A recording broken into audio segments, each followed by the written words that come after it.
ರೈತರ ಹಕ್ಕು ಕರ್ನಾಟಕ ರಾಜ್ಯ ರೈತ ಸಂಘ ಹಾಗೂ ಹಸಿರು ಸೇನೆ ಬಿಜಾಪುರ ಜಿಲ್ಲೆ ವತಿಯಿಂದ ಮಾನ್ಯ ಕರ್ನಾಟಕ ರಾಜ್ಯ ಮುಖ್ಯಮಂತ್ರಿಗಳಾದ ಸಿದ್ದರಾಮಯ್ಯನವರಿಗೆ ಜಿಲ್ಲಾಧಿಕಾರಿಗಳ ಮುಖಾಂತರ ಸಚಿವರಾದ ಶಿವಾನಂದ ಪಾಟೀಲ್ ವಿರುದ್ಧ ರೈತರ ಬಗ್ಗೆ ಅವಹೇಳನಕಾರಿ ಭಾಷಣವನ್ನು ಬಳಸಿದ್ದು, ಈ ಕೂಡಲೇ ಅವರನ್ನು ಸಂಪುಟದಿಂದ ವಜಾಗೊಳಿಸಿ ಅವರ ವಿರುದ್ಧ ಕಾನೂನು ಕ್ರಮ ತೆಗೆದುಕೊಳ್ಳಬೇಕು. ಇವರ ವಿರುದ್ಧ ಕ್ರಮ ವಹಿಸಿದ ಪಕ್ಷದಲ್ಲಿ ರಾಜ್ಯಾದ್ಯಂತ ಎಲ್ಲ ಜಿಲ್ಲಾ ಕೇಂದ್ರ ಹಾಗೂ ತಾಲೂಕು ಕೇಂದ್ರಗಳಲ್ಲಿ ಉಗ್ರ ಹೋರಾಟ ಮಾಡುತ್ತೇವೆ ಎಂದು ಬಿಜಾಪುರ ಜಿಲ್ಲಾಧಿಕಾರಿಗಳಿಗೆ ಮನವಿ ನೀಡಲಾಯಿತು.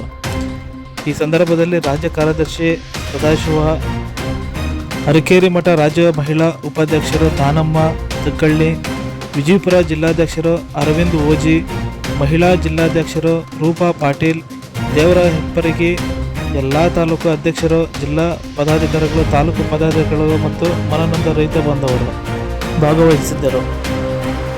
ಇದನ್ನು ಖಂಡಿಸ್ತೀವಿ ಅಂತ ಮಾತು ಈ ಸಂದರ್ಭದಲ್ಲಿ ನಾನು ಹೇಳೋಕ್ಕೆ ಇಷ್ಟಪಡ್ತಾ ಇದ್ದೀನಿ.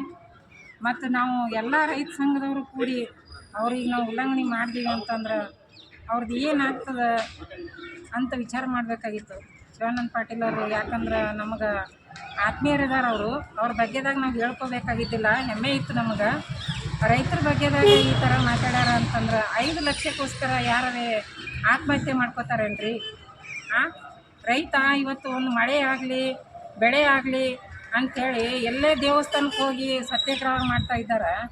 ನೀವು ಬೆಳೆ ಇದೊಂದು ಪುಡಿಗಾಸ ಕೊಡೋ ಸಂಬಂಧಾಗಿ ಅವ್ರ ಜೀವನ ಕಳ್ಕೊಳಕ್ಕೆ ಇಷ್ಟಪಡ್ತಾ ಇದ್ದಾರೆ.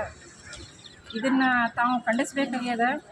ಮತ್ತು ನಮ್ಮ ರೈತ ಸಂಘಕ್ಕೆ ತಪ್ಪಾಗ್ಯದ ಅಂತ ಸಾರಿ ಕೇಳಬೇಕು. ಒಂದು ಇಲ್ಲಿಲ್ಲ ಅಂತಂದ್ರೆ ಅವರು ತಪ್ಪಾಗ್ಯದನೋ ಮಾತು ಬರಲಿಲ್ಲ ಅಂತಂದ್ರೆ ನಾವು ರಾಜ್ಯ ಮೂಲೆಗಳೇನೆ ಎಲ್ಲ ರೈತ ಸಂಘದವರು ಕೂಡಿ ಉಗ್ರವಾದ ಹೋರಾಟವನ್ನು ನಾವು ಮಾಡ್ತೀವಿ ಅಂತ ಈ ಸಂದರ್ಭದಲ್ಲಿ ಹೇಳೋಕ್ಕೆ ಇಷ್ಟಪಡ್ತೀನಿ. ದಾನಮ್ಮ ತೆಗ್ಗಳ್ಳಿ ಮಠ, ಕರ್ನಾಟಕ ರಾಜ್ಯ ಉಪಾಧ್ಯಕ್ಷರು.